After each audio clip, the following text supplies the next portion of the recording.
সম্মানিত মুরব্বিয়ানে কেরাম, সহকর্মী নেতৃবৃন্দ এবং আমার শ্রমজীবী বন্ধুরা, আপনারা সবাই ভালো আছেন? ছোটমণিরা, তোমরা সবাই ভালো আছো? এখানে অনেক ছোটমণি চলে আসছে। এই ফাঁকে ফাঁকে দেখেন, ওরা আছে, পিছনে আছে, কুলে আছে, নিচে আছে, বসা আছে, এবং একজন বক্তব্য রেখেও চলে এসছে। আলহামদুলিল্লাহ, আলহামদুলিল্লাহ রব্বিল আলামিন, ওয়াসসালাতু ওয়াসসালামু আলা রাসূলিহিল কারীম ওয়া আলা আলিহি ওয়া সাহবিহি ওয়া আহলি বাইতি আজমাইন। আল্লাহ তাআলার লাখ লাখ শুকরিয়া, আমি একটা ভাগ্যবান সম্প্রদায়ের সাথে আজকে এখানে মিলিত হয়েছি। বলবেন ভাগ্য কোথায়? খাইতেও পারি না, শুইতেও পারি না ভালো করে, অসুস্থ হলে একটু চিকিৎসাও পাই না, বাচ্চাদেরকে একটু ভালো জায়গায় পড়াতে পারি না, আমরা আবার ভাগ্যবান হলাম কীভাবে? হ্যাঁ, এটা দুনিয়ার চিত্র, কিন্তু আসল ভাগ্য নির্ধারণ হবে আখিরাতে ইনশাআল্লাহ। আল্লাহর হাবিব বলেছেন, একজন সৎ শ্রমিক, শ্রমজীবী মানুষ, গরিব মানুষ একজন সম্পদশালীর চাইতে 500 বছর আগে আল্লাহর জান্নাতে ঢুকবে। আমাদেরকে ফেলে যাবেন না, সাথে নিয়ে না। রাসূল পাক সাল্লাল্লাহু আলাইহি সাল্লাম সুসংবাদ দিয়ে বলেছেন, যে তার শ্রমের বিনিময়ে হালাল অর্থ রোজগার করে এবং আল্লাহকে ভয় করে চলে, হাসরের দিন আমি আর সে এইভাবে থাকবো, দুই আঙ্গুলকে এইরকম করে। আপনারা ভাগ্যবান নাকি? আরবিতে একটা কথা আছে, আল কাসিমু হাবিবুল্লাহ, যারা শ্রম বিনিয়োগ করে তারা আল্লাহর বন্ধু। আমার ফিলিংসটা এই জায়গায়, 3 শ্রেণীর মানুষকে সমাজে অন্যভাবে আমি অন্তরে ধারণ করি। এক শ্রেণী হলো শিশু, যাদের এখনো গুনাহখাতা করার বয়স হয়নি। এদের সংস্পর্শে গেলে, এদের সাথে একটু হাত মেলালে, এদেরকে একটু আদর দিলে, এদের মাথায় একটু হাত বুলালে আমার অনুভূতি হলো আল্লাহ যেন সাথে সাথে গুনাহ ঝরায় দেওয়ার ব্যবস্থা করে, কারণ এরা নিষ্পাপ। আরেক শ্রেণীর মানুষ, যারা কঠোর পরিশ্রম করে হালাল রুজি করে, কারো কাছে হাত পাততে চায় না, যা আছে তাই নিয়ে আল্লাহর উপর সবর করে সন্তুষ্ট থাকে। এই শ্রেণীর মানুষের সাথে যখন মিলিত হই, খুব ইচ্ছা করে প্রত্যেকটা মানুষকে জড়ায় ধরি, আলিঙ্গন করি, কিন্তু না, তারা পরিশ্রম করার কারণে রক্ত পানি হয়ে ঘাম ঝরে, ধুলাবালি লাগে, তাদের শরীরে এক ধরনের গন্ধ হয়, কাপড় চোপড়ও গন্ধ হয়ে যায়, ঠিক না? আমার কাছে এগুলা গন্ধ মনে হয় না, যেহেতু এটা হালাল রিজেকের ঘাম, আমার কাছে আতর মনে হয়, আতর। ওই আতর মাখা নাদুস নুদুস লোক, অথবা পারফিউম মারা নাদুস নুদুস লোক, যার গা থেকে ঘ্রাণ বের হয় কিন্তু তার রুজি হালাল নয়, ওটাই আসলে গন্ধ, ওটাই দুর্গন্ধ। কিন্তু আমাদের দুর্ভাগ্য, যাদের কপালে আমাদের চুমু দেওয়ার কথা, মাঝে মাঝে 10-20 টাকার ব্যবধানের জন্য আমরা তাদেরকে শারীরিকভাবে হাত তুলতে ভুল করি না। এই কাজ যারা করবেন তারা নিঃসন্দেহে কোনো ভালো মানুষ না, এবং আমি বলবো কোনো মানুষই না। আমি 2010 সাল থেকে ঢাকায়, এর আগে আমার কর্মক্ষেত্র সিলেটে ছিল। ছোট একটা গাড়ি নিজে ড্রাইভ করতাম, 12 বছর আমি ড্রাইভার ছিলাম। তা আমি গাড়ি ড্রাইভ করে যাচ্ছি, কোনো সময় দেখতাম রাস্তায়, এ গল্প বহু জায়গায় বলেছি, একজন মানুষ দাঁড়িয়ে আছে পাশে একটা রিক্সা। তার গায়ের কাপড় চোপড় দেখে বোঝাই যাচ্ছে তিনি একজন রিক্সা চালক। আরেকজন টিপটপ চেহারার মানুষ, ফিনফিনা কাপড়, তিনি তাকে গালিগালাজ করছেন, তার কলার ধরে ঝাঁকুনি দিচ্ছেন, চান্স পাইলে গালে একটা চড় বসাই দিচ্ছেন। আমি গাড়ির দরজা খুলে নামিয়ে গিয়ে বলতাম, মারেন তো আমাকে, পারবেন? তো আপনাকে আমি যেই হই, মারেন না, আপনার গায়ে যেন এত শক্তি, আমার একটু মারেন। ও কি অপরাধ করেছে ওরা যে এইরকম করতেছে?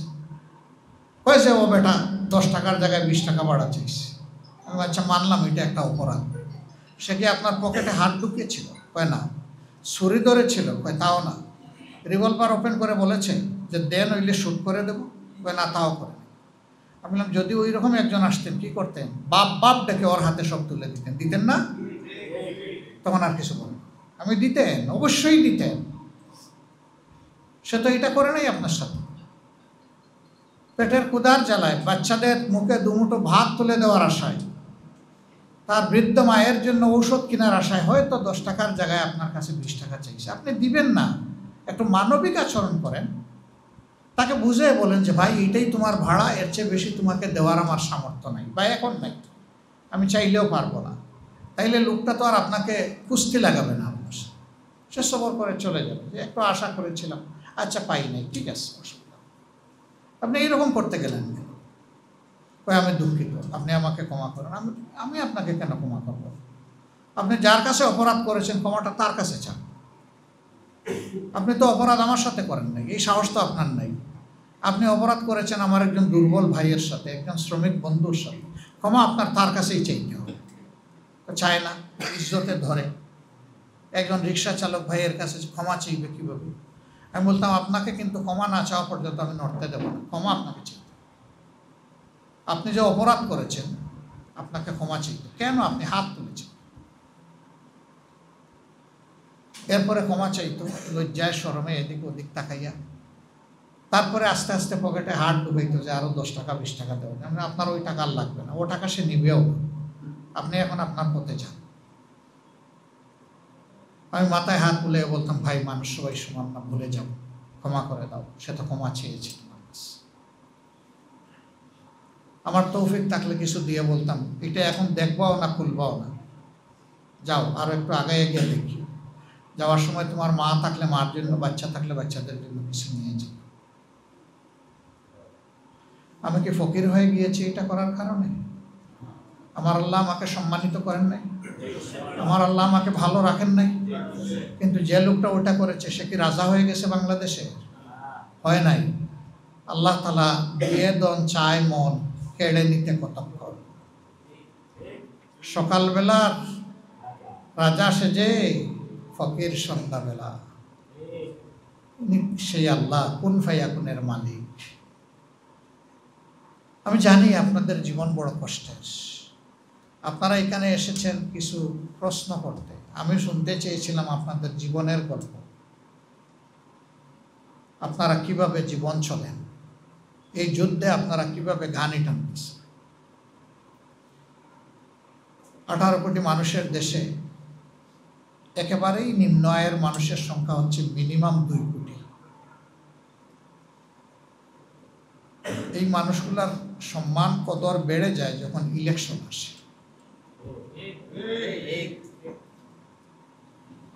যারা এর আগে কোনোদিন একটু সম্মান করে নাই, ভালোবাসে নাই, তিনি ওই সময় ভালোবাসা পান, সম্মানও পান। হ্যাঁ, যারা ভালো মানুষ তারা আজীবন সম্মান করবে, ভালোবাসবে। আর যারা মতলববাজ ওই সময় ধোঁকা দিয়ে সম্মানের নামে প্রতারণা করে তার মতলব হাসিল করার পরে আপনাকে আর চিনবে না। এখন আপনার পাক করে ঢুকে যাওয়ার চেষ্টা করবে, তখন সালাম দিলেও জবাব দেবে না। এটা সমাজের বাস্তব চিত্র কিনা? এরকম একটা বাড়িতে, একজন গরিব মানুষের বাড়ি, একজন ক্যান্ডিডেট গেছেন তার সাথে দেখা করতে, ভোট চাইতে। তো সে তো এরকম একজন গুসকাসওয়ালা বাবু গেছেন, তাকে সম্মান করার জন্য ঘর থেকে বের হয়ে আসছে। আয়সা সালাম দিছে, আপনি কেমন আছেন? কয় ভাই তোমার সাথে পরে কথা বলবো, আগে আসো চাচার কবরটা জিয়ারত করে আস। কোন চাচা? বলে তোমার বাবা। কয় না, আমার বাবা তো এখনো জীবিত আছে। কারণ জিত্তা বাবার কবর জিয়ারত করবে, এটা নির্বাচনের সময়। সে বয়স দেখে মনে করেছে ওনার বাবা বোধহয় নেই, আমার জীবনে এরকম একটা ঘটনা ঘটেছে।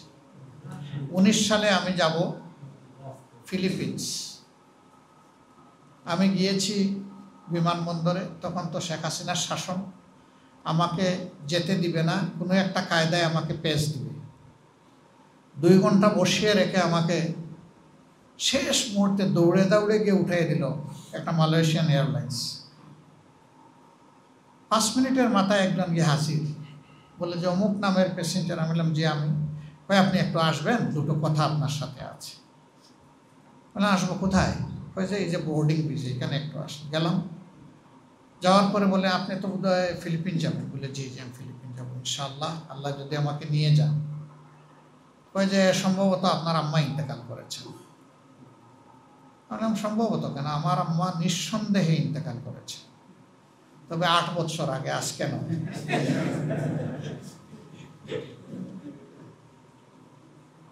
এখন তো ব্যাকল বনে গেছে, মুখ টুক তার চেঞ্জ হয়ে গেছে। তারপরে বলতেছে তাইলে আপনার কোন নিকট আত্মীয়? আমি বললাম নিকট আত্মীয় কেন, আমি নিজেও মরতে পারি, এখন আপনিও মরতে পারেন। আমি মরতে পারি তো সে অসুবিধা হয় নাই। যখন বলছি আপনিও মরতে পারেন, তখন দেখি তার মুখ আবার চেঞ্জ হয়ে গেছে। আমি বললাম যে আপনি জানলেন কেমনে ভাই? কয়েছে না আপনার একজন ঘনিষ্ঠ মানুষ এখানে এসে বলে গেল। বললাম এই দেখেন আমার হাতে একটা মোবাইল আছে, অ্যান্ড্রয়েড মোবাইল, এখানে 4000 মানুষের নাম্বার স্টোর করা আছে। আপনি কি মনে করেন যে এর মাঝে আমার আপনজন আত্মীয় স্বজন নাই, বন্ধু বান্ধব নাই? তারা সবাই আছে। তো একটা গর্দব আপনাকে বড় কষ্ট দিল, আমার বড় দুঃখ লাগতেছে। আপনি তো জ্ঞানী মানুষ। আসলে গর্দব তো আমি তারই বলছি। তো বলে যে যদি এমন হয়, এমন হলে আবার আসবো, অসুবিধা নেই। এ পর্যন্ত আমার কাছে এই ধরনের কোনো মেসেজ নেই। কয় আপনি যাবেনই তাহলে? এবং তা আমি বলতে পারবো। আমি যাওয়ার জন্য আল্লাহর পর ভরসা করে প্লেনে উঠেছি। কারণ আমি যেতে পারবো কিনা এই ফয়সালা আল্লাহ। আমি আমার আল্লাহর সাহায্যের জন্য অপেক্ষা করি। এর মাঝে বিরক্ত হয়ে 6-7 মিনিটে এই কথাগুলা দেরি হয়ে যাচ্ছে, প্লেন ছাড়ার অলরেডি 5 মিনিট ওভার। ককপিট থেকে পাইলট নেমে এসে বলে যে আমাদেরকে মুক্তি দেন। ওর দিকে একটু ধমক দিছে, দেওয়ার পরে সে চলে গেছে, দরজা বন্ধ হলো। আমার কাছে গিয়ে জিজ্ঞেস করলো কি হয়েছে? বললাম যে হয়েছে তো একটা। নইলে কি এটা করে? কি জিনিস? বললাম যে আমি একটা সংগঠন করি, এটার নাম জামাত ইসলাম। ওইটার আপনি কি? আমি বললাম যে আমি সেক্রেটারি জেনারেল। ও আমি বুঝতে পারছি। মানে সেও দেখেন মালয়েশিয়ান পাইলট, সেও বুঝে যে কেন আমার সাথেই আচরণ।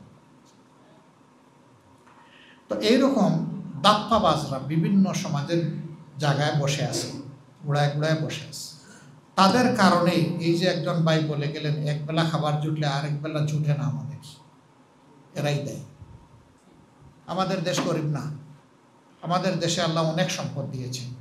সম্পদ না থাকলে 28 লক্ষ কোটি টাকা 15.5 বছরে চুরি করে বিদেশে পাঠালো কিভাবে? এই টাকা আমার দেশের টাকা। এই টাকা সচ্ছল অসচ্ছল, গরিব ধনী নির্বিশেষে সমস্ত মানুষের টাকা। বলবেন আমাদের টাকা কিভাবে হয়? ধনীর টাকা হইতে পারে না, আপনারও টাকা। আপনি সারাদিন কষ্ট করে রিক্সা টানেন, রঙের কাজ করেন, কনস্ট্রাকশন মিস্ত্রি হিসেবে কাজ করেন, স্যানিটারি প্লাম্বিংয়ে কাজ করেন, ইলেকট্রিফিকেশনে কাজ করেন, আপনি হয়তো বা একটা সিএনজি চালান, আপনি ক্ষুদ্র একটা ব্যবসা করেন। প্রত্যেক জায়গায় ঘাটে ঘাটে কোনো না কোনোভাবে আপনার কাছ থেকে চাঁদা আদায়। এছাড়াও আপনি যখন ওই টাকাটা পেয়ে, যেটা আপনার হালাল টাকা, ওইটা দিয়ে কিছু কিনতে যান, আপনাকে বেড দিয়ে জিনিসপত্র কিনতে হয়। ওখানেই তো আপনি ট্যাক্স দিচ্ছেন, ভ্যালু অ্যাডেড ট্যাক্স, মূল্য সংযোজন কর। এটা গরিবও দেয়, ধনীও দেয়, যেই কিনবে তাকে দিতে হবে। এক মুষ্টি চাল কিনলেও দিতে হবে, সব কিছুর উপরে ব্যাস। একটা শিশু আজকে যে জন্ম নিচ্ছে তারও কিছু কিনতে গেলে ওইটাতেও ব্যাট দেওয়া লাগে। সুতরাং এটাই দেশের মানুষের টাকা। এই চোররা যদি এই টাকাগুলো মানুষের কাছ থেকে শোষণ করে, চুরি করে, ব্যাংক ডাকাতি করে এই দেশ থেকে না নিত, তাহলে এই দেশে সততার ভিত্তিতে, ন্যায্যতার ভিত্তিতে দুর্নীতিমুক্ত একটা সমাজ আমরা দেখতে পেতাম। এবং ওই সমাজ যেখানে হতো সেখানে শ্রমিকরা কাজ করতো মনের আনন্দে, মালিকরা শ্রমিকদেরকে বন্ধু হিসাবে গ্রহণ করত। এখন বিভিন্ন জায়গায় মালিক শ্রমিক সংঘর্ষ চলে। শ্রমিকের রিজেকের ঠিকানা নিজ হাতে শ্রমিক আগুন লাগাইয়ে পুড়াইয়া দেয়, ডিল ছুঁড়ে ভেঙে দেয়, ভিতরে গিয়ে বিশৃঙ্খলা সৃষ্টি করে। কেন করে? ওখানে যদি ইনসাফ থাকতো তাইলে কি মানুষ এগুলা করে? সমাজে ইনসাফের অভাবে এই কাজগুলো। যারা শ্রমিক তাদের ব্যাপারে আল্লাহর হাবিব বলেছেন, সাবধান, ও তার রক্ত ঝরানো ঘাম দিয়ে তোমাকে যে সাহায্যটা করেছে, তার ঘাম শুকাবার আগে তার পাওনা তাকে দিয়ে দাও। এর অর্থ এটা নয় যে যাকে আপনি মাসিক বেতন দিবেন তাকে প্রতিদিনই দিয়ে দিতে হবে, নট না, কিন্তু ওই মাসের যে দিন নির্ধারিত আছে ওই দিন আপনাকে দিয়ে দিতে হবে। আর যদি এটা ডে লেবার হয়, দৈনিক হয়, মাস্টার রোল হয়, অ্যাড হক হয়, তাহলে যখন দেওয়ার কথা তখনই আপনাকে দিতে হবে। কিন্তু এটা দেয় না, আবার দিতে গিয়ে কঞ্জুসি করে। যারা কন্ট্রাক্টর আছেন তারাও চাঁদাবাজির জ্বালায় অতিষ্ঠ হয়ে সেই শ্রমিকের উপরে তারাও আবার একটা চাপ দিতে বাধ্য হয়, ওখান থেকে কাটেন। আমরা আল্লাহর উপর ভরসা করে, আপনারা দেখেছেন ঘোষণা দিয়েছি, আমরা দুর্নীতির জড় কেটে দেব ইনশাআল্লাহ। এটা যখন কেটে দেওয়া হবে তখন সবাই ইনসাফ ভিত্তিক তার পাওনাটা পেয়েছে। বাংলাদেশে ইসলামী হুকুমত ইনশাল্লাহ হবে, এটা কেউ আটকাতে পারবে না। তবে এটা একদিনে হবে না, এটাও ঠিক। এটার জন্য অনেক ত্যাগ আরও স্বীকার করা লাগবে, অনেক ধৈর্য ধরা লাগবে, অনেক হিকমতের সাথে আগাতে হবে। রাসূল আকরাম সাল্লাল্লাহু আলাইহি সাল্লাম সেই হিকমতটাই শিক্ষা দিয়ে গেছে। হুদাইবিয়া নামক একটা জায়গায় রাসূল সাল্লাল্লাহু আলাইহি সাল্লাম এবং তার হজের কাফেলাকে বাধা দেওয়া হয়েছে। তারা সেখানে আটকা পড়ে গেলেন। মক্কার পক্ষ থেকে এই প্রথম আল্লাহ রসুলের সাথে তারা একটা চুক্তি সই করল। সেই চুক্তি ছিল একতরফা, মক্কার মুশরিকদের পক্ষে। এমনকি সেই চুক্তিনামায় মুহাম্মদ ইবনে আবদুল্লাহ লিখতে তারা বাধ্য করেছে, মুহাম্মদুর রাসূলুল্লাহ লিখতে দেয় নাই। আবার বলেছিল, মক্কা থেকে কেউ যদি পালাইয়া আসে মদিনায়, আর মক্কাবাসী যদি তাকে ফেরত চায়, তাইলে অবশ্যই মদিনার যিনি এখন অভিভাবক মুহাম্মদকে তা ফেরত দিতে হবে মক্কাবাসীর কাছে। কিন্তু মদিনা থেকে কেউ যদি পালায় যায় আর মুহাম্মদ যদি তাদেরকে ফেরত পান সাল্লাল্লাহু আলাইহি সাল্লাম, যদি ফেরত চান তাইলে তারা দিবে না। এরকম বেইজ্জতি চিন্তা করে আল্লাহ রসুল রাজি হয়ে গেলেন আল্লাহ তাআলার ইশারায়। আলী রাদিয়াল্লাহু তাআলা আনহু তিনি ছিলেন এই চুক্তির লেখক।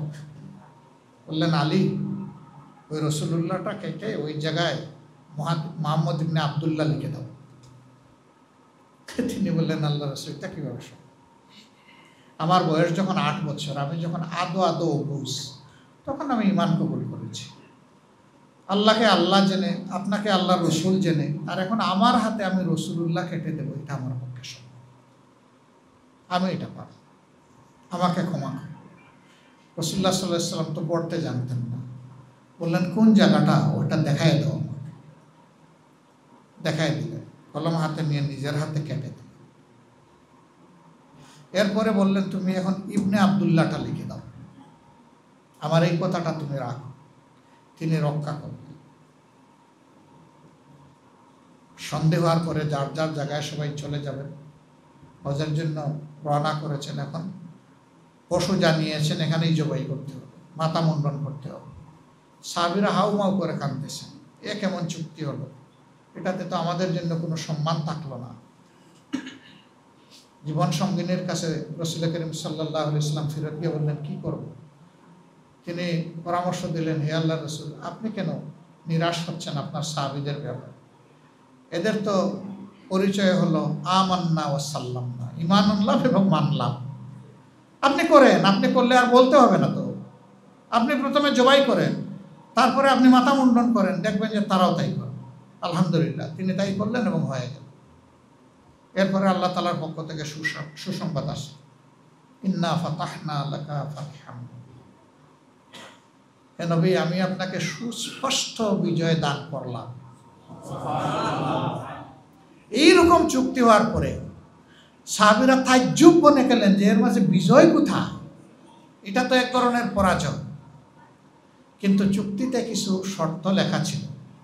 যে এখন থেকে মদিনার মুসলমানরা যদি কোনো গোত্রের সাথে বন্ধুত্ব করতে চায় তারা তা পারবে, এবং যদি একে অন্যের পক্ষে তারা সামরিক সহায়তা করতে চায় এইটাও তারা পারবে, ব্যবসা বাণিজ্য তারা করতে চায় তাও তারা পারবে। এই দুয়ার খুলে গেল আলহামদুলিল্লাহ। এর আগে এই সুযোগটা মুসলমানদের জন্য ছিল না। সবাইকে মক্কার লোকেরা মুসলমানদের শত্রু বানায় রেখেছে। এইখানে যে শর্তগুলো ছিল, কথা ছিল যে কোনো পক্ষ এটা লঙ্ঘন করবে না। যদি কোনো পক্ষ আগে বেড়ে লঙ্ঘন করে তাইলে দ্বিতীয় পক্ষের জন্য এটা আর পালন করা বাধ্যতামূলক হবে না। এর মধ্যেই ঘটনা একটা ঘটে গেল।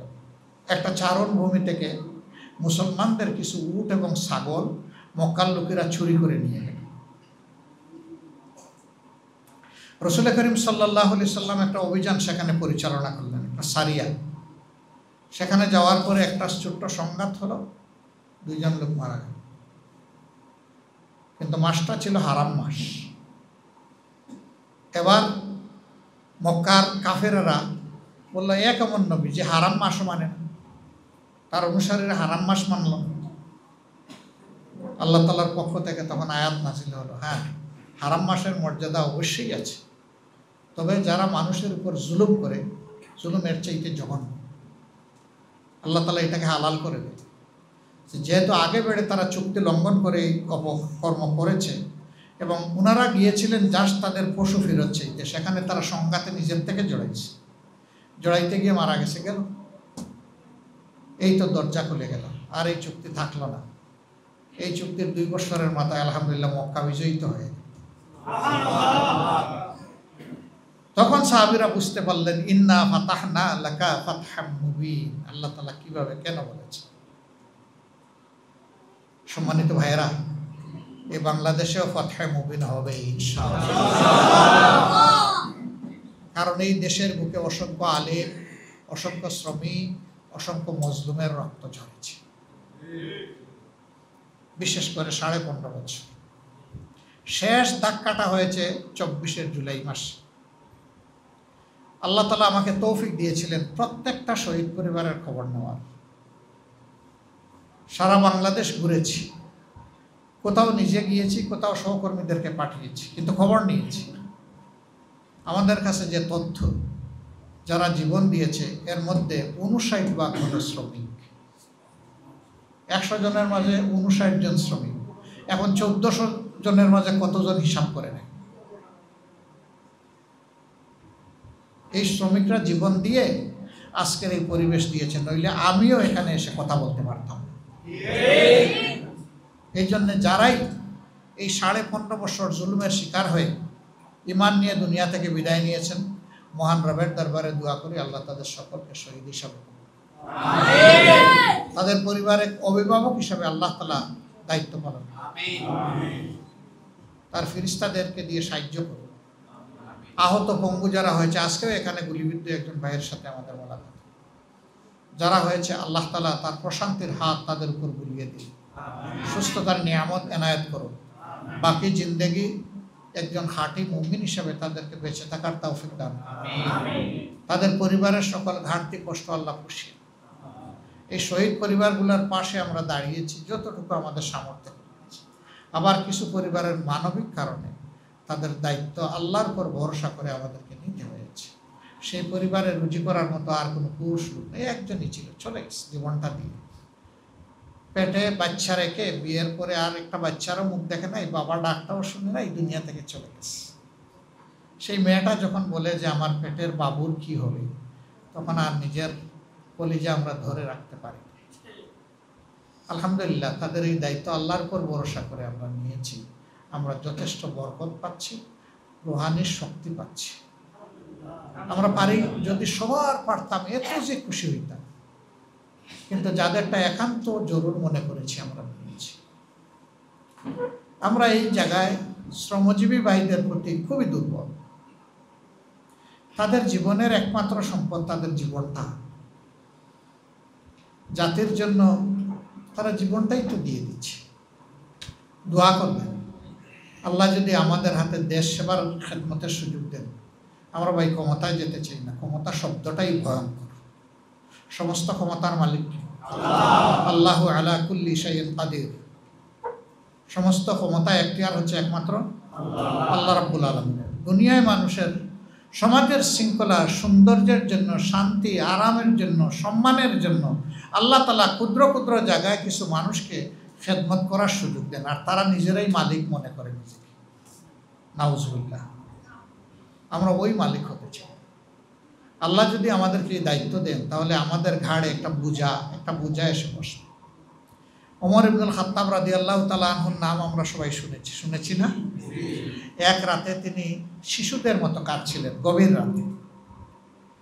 পাশের ঘর থেকে তার মেয়ে ফাতেমা নামের একজন ছিলেন, তিনি উঠলেন, উঠে বাবার ঘরে অনুমতি নিয়ে প্রবেশ করলেন। গিয়ে দেখলেন বাবা বসে বসে কাঁদছেন, আর তার সমস্ত দাড়ি ভিজে টপ টপ করে পানি পড়ছে। তিনি ধারণা করলেন হয়তো বাবার বুকে ব্যথা অথবা পেটে ব্যথা। একবার বুকে হাত বুলান, একবার পিঠে হাত বুলান, আবার পেটের উপরে হাত বুলান। জিজ্ঞেস করেন বাবা আপনার কষ্ট হচ্ছে, ব্যথা হচ্ছে কোথাও? হাত দিয়ে না করেন, কিন্তু মুখ দিয়ে বলতে পারছেন না। একটা পর্যায়ে বললেন না মা, আমার কোনো শারীরিক অসুবিধা দেখা দেয়নি। বললেন তাহলে আপনি এইভাবে কাঁদছেন কেন? যে কাঁদছি আমার হাসরে কি হবে এটা চিন্তা করে।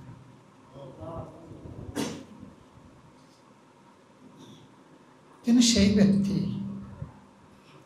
আল্লাহ রাসূল মসজিদে নববীতে একদিন জিজ্ঞেস করলেন, আচ্ছা বলো তো, মেহেরবান আল্লাহ যদি সমস্ত মানুষকে তার গফুরুর রাহিম নামের খাতিরে মাফ করে দিয়ে জান্নাতে পাঠান, একজন মানুষকে শুধু জাহান্নামে দেন, সেই একজন মানুষ কে হইতে পারে? রাসূল সাল্লাল্লাহু আলাইহি ওয়াসাল্লামের বুদ্ধিমান সাহাবীরা কেউ বললেন সে নমরুদ হতে পারে, কেউ বললেন সে ফেরাউন হতে পারে, কেউ বললেন কেউ সাদ্দাদ হতে পারে। এরকম এক একজনের নাম বলছেন। আবার কেউ বলছেন যা এই যুগেরও কেউ হতে পারে, আবু জেহেল হতে পারে, উতবা সাইবা মুগীরা হতে পারে। এত সময় ওমর ফারুক রাদিয়াল্লাহু তাআলা আনহু চুপ ছিলেন। আল্লাহ রাসূল বললেন তুমি কি বলো? বললেন যে আল্লাহ রাসূল আমার ভয় হয় সেই ব্যক্তিটা আমি হতে পারি। কাঁপছেন। বললেন আচ্ছা ওমর বসো। আল্লাহ যদি ন্যায় বিচারের স্বার্থে, মানুষ তো কম বেশি গুনাহ করেই, যদি বলেন যাও একটু জাহান্নাম দেখে আসো সবাই, তারপরে তোমাদেরকে জান্নাতে পাঠাবো, একজন মানুষকে যদি আল্লাহ পছন্দ করে বলেন না তোমারে আমার জাহান্নামে পাঠাবো না, তোমারে পাঠাবো জান্নাতে, সেই মানুষটা কে হতো? এবার সবাই প্রায় এক বাক্যে বলতেছেন তিনি হবেন মুহাম্মদুর রাসূলুল্লাহ সাল্লাল্লাহু আলাইহি ওয়াসাল্লাম। ওমর ইবনুল খাত্তাব রাদিয়াল্লাহু তাআলা এবারও কথা বলেন না। তাকে বলা হলো কে হতে পারে ওমর, তুমি যে কিছু বলছো না? হযরত ওমর ইবনুল খাত্তাব রাদিয়াল্লাহু তাআলা তার বুকের দিকে আঙ্গুল দিয়ে বললেন যে আশা করি সেই ওমর হবে ওমর।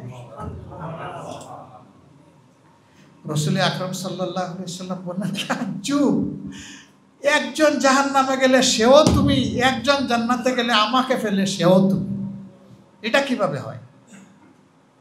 হে আল্লাহ রাসূল, প্রথম প্রাত জীবনে এমন এমন কাজ করেছি, আমি তো স্বয়ং আপনাকে হত্যা করার জন্য বের হয়েছি। আল্লাহ আমাকে রক্ষা করে ইমানের দৌলত আমাকে এনায়েত করেছেন। শুধু ওই পাপের জন্য যদি আল্লাহ আমাকে শাস্তি দিতে চান তো আমার ঠিকানা জাহান্নাম ছাড়া কোথায় হবে? বললেন তাইলে যে একাই তুমি, একজন গেলে সেও তুমি? কয় যে কেন আমি আশা করব না? আমার পাপের একটা সীমা পরিসীমা থাকতে পারে, উহুদ পর্বতের সমান হতে পারে, কিন্তু আমার আল্লাহর তো রহমতের কোনো সীমা পরিসীমা নাই। আমার সেই রহমতওয়ালা আল্লাহর কাছে কেন আমি আশা করব না? রাসূল করিম সাল্লাল্লাহু আলাইহি সাল্লামের মুখটা উজ্জ্বল হয়ে উঠল এবং তিনি বললেন এটি ঈমান। অর্থাৎ একজন ঈমানদার যেমন জাহান্নামের ভয় করবে, ঠিক তেমনি ভাবে জান্নাতে যাওয়ারও আশা অন্তরে রাখবে। আল্লাহ তাআলার শাস্তির যেমন ভয় করবে, আল্লাহ তাআলার মাগফিরাতের আশাও তার অন্তরে তেমন থাকবে। সে তো আপনারা 500 বছর আগে যাবেন ভাই, ইনশাআল্লাহ। শর্ত শুধু আপনার উপর যে ফরজ নামাজটা আছে আর ফরজ রোজাটা আছে, আপনি তা পালন করবেন আর হালাল রুজি করবেন, বাস না। আপনার জন্য হজ নাই, আপনার জন্য জাকাত, কারণ আপনি মালে নেশাব না। এটা তাদের জন্য যাদেরকে আল্লাহ পর্যাপ্ত সম্পদ দিয়েছে।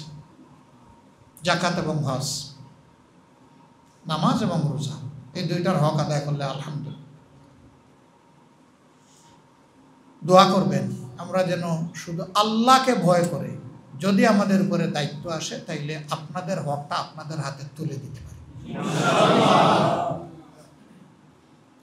আমাকে একজন সেদিন প্রশ্ন করেছিলেন যে আপনারা যদি নির্বাচিত হন, আল্লাহ যদি আপনাদেরকে দিয়ে সরকার গঠন করান, তাহলে প্রথম 100 দিনের কাজ কি হবে? আমি বলেছিলাম যে এটা পরে জানবেন, তবে প্রথম দিনের আমার কাজ কি হবে এটাই বলতে পারি। তো উনি খুব খুশি হয়ে বললেন তাইলে এটাই শুনি।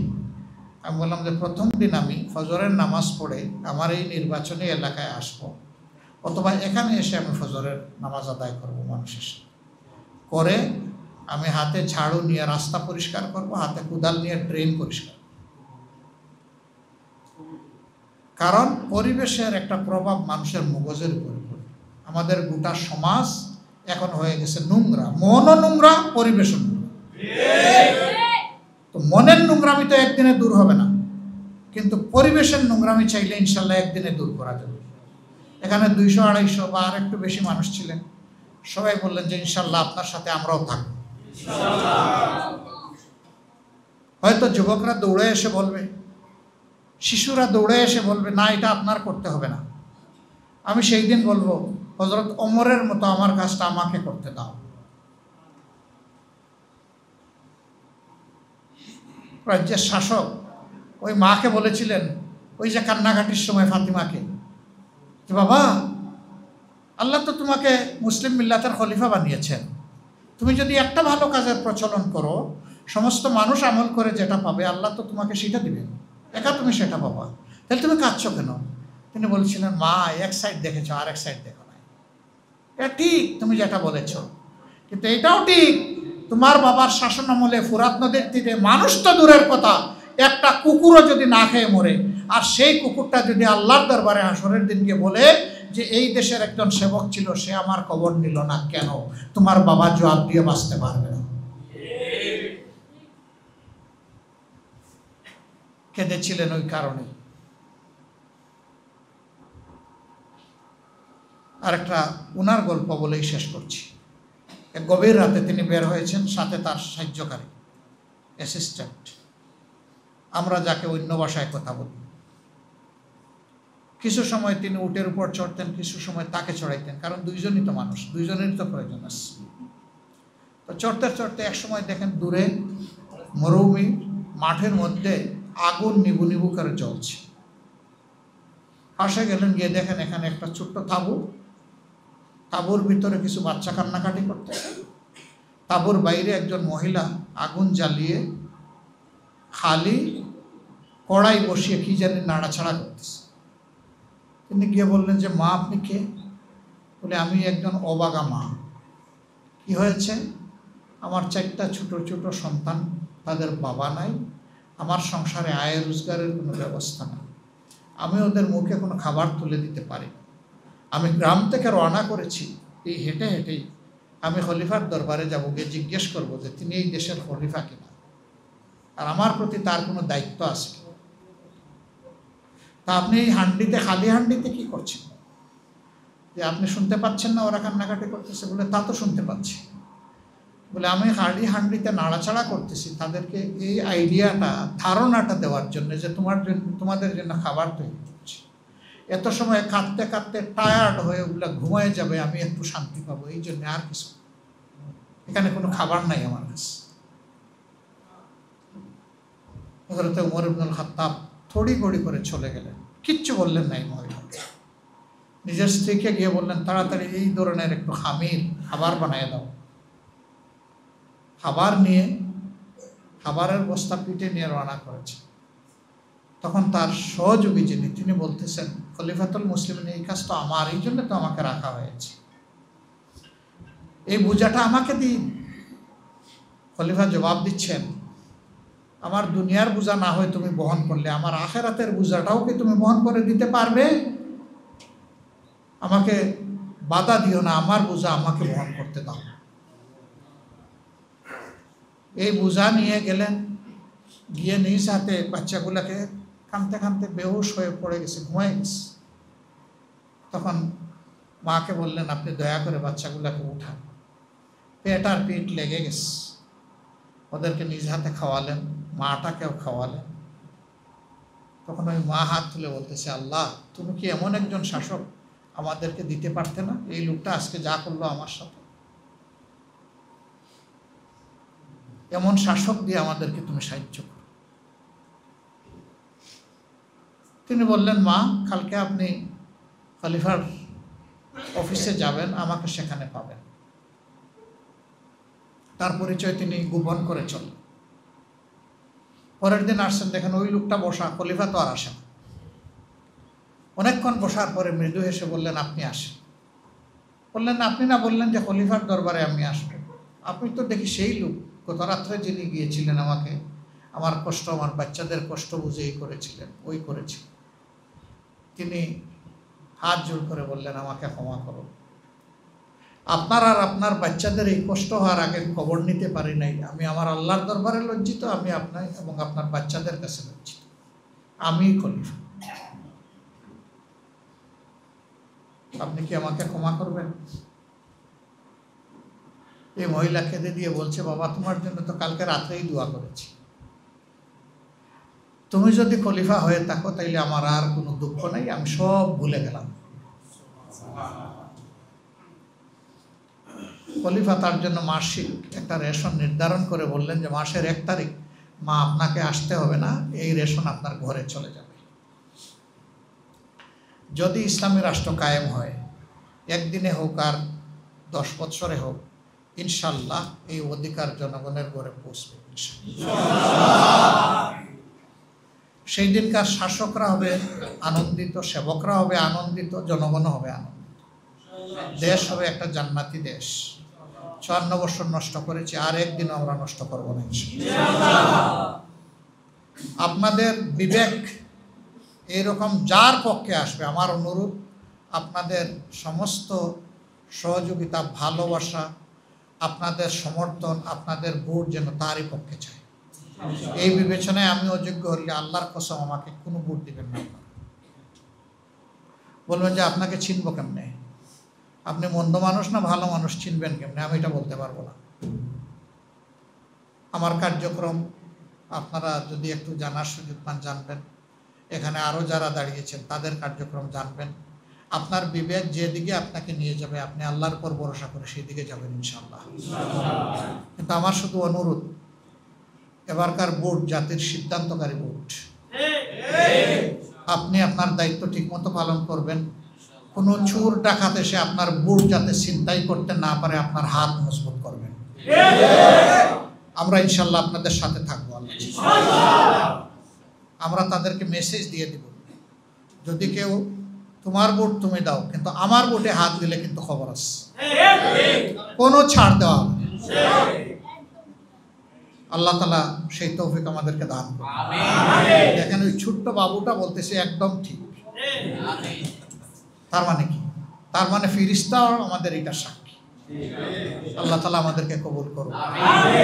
কোনোদিন যদি আপনাদের সামান্য কোনো উপকারে আসি, তাহলে বুঝবো যে আজকে আমার কথা বলা সার্থক হয়েছে। আর যদি আমার দিল মরে যায়, তাইলে আমি ক্ষতিগ্রস্ত হব। আমার জন্য দোয়া করবেন। ইনশাআল্লাহ দুনিয়া থেকে বিদায় নেব, কিন্তু এর আগে আমার দিলটা যেন মুর্দা না হয়। আল্লাহ যেন দিলটাকে জিন্দা রাখেন। মানুষকে ভালোবাসার এবং সম্মান করার মতো একটা হৃদয় যেন আল্লাহ আমাকে দিয়ে রাখেন। আপনাদের সকলের জন্য একই দোয়া। আল্লাহ তাআলা অতীতের সমস্ত গুনাহ ক্ষমা করুন, নেক আমলগুলা কবুল করুন। আগামীর বাংলাদেশকে একটা সুন্দর গতিপথে নেওয়ার জন্য আমাদের সকলকে আল্লাহ তৌফিক দান করুন, এবং সেটা হোক আল্লাহর কোরআনের হাত ধরে। আল্লাহ কবুল করুন। আসসালামু আলাইকুম ওয়া রাহমাতুল্লাহ।